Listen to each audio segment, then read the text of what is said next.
जय गणेश मंगल करना, विघ्न हरो गणराज।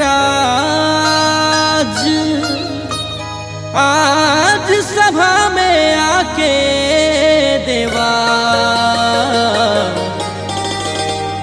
सिद्ध करो मम काज।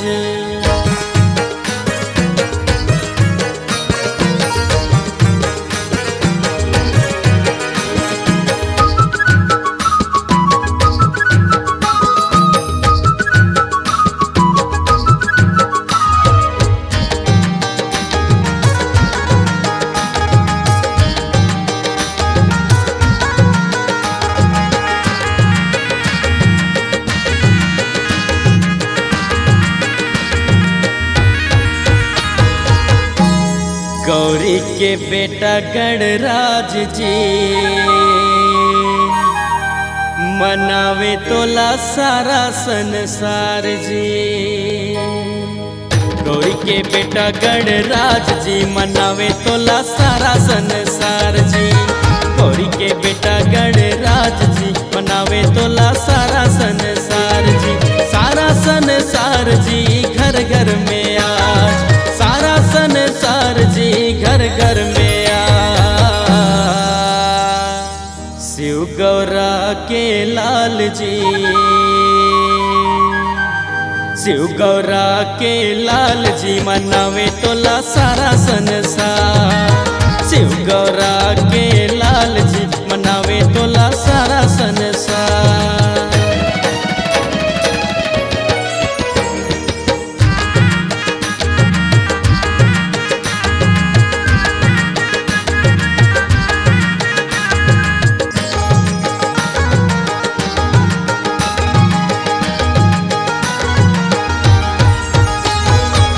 कोनो चढ़ावे भोग लड्डुअन के जी, भोग लड्डुअन के ना। कोनो मनावे भक्ति तन मन से जी, भक्ति तन मन से ना।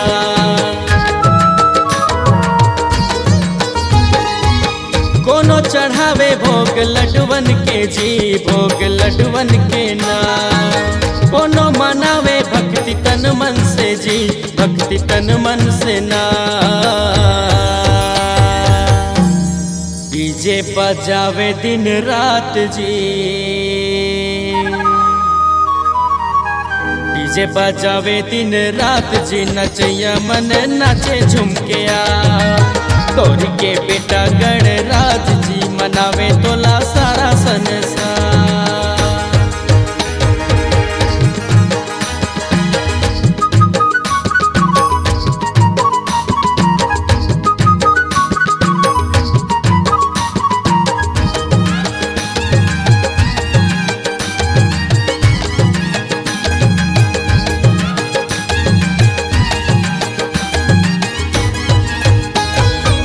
सबले पहली पूजा तोर करते जी, देवा तोर करते ना।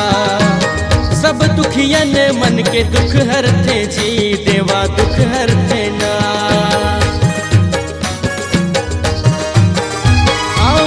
सबले पहली पूजा तोर करते जी, देवा तोर करते ना। सब दुखियन मन के दुख हरते जी, देवा दुख हरते ना। पप्पू साहू करथे गोहार जी,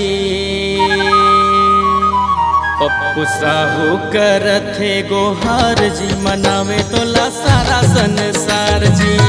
गौरी के बेटा गणराज जी मनावे तोला सारा संसार जी। सारा संसार जी घर घर में आज, सारा संसार जी घर घर में आज। शिव गौरा के लाल जी,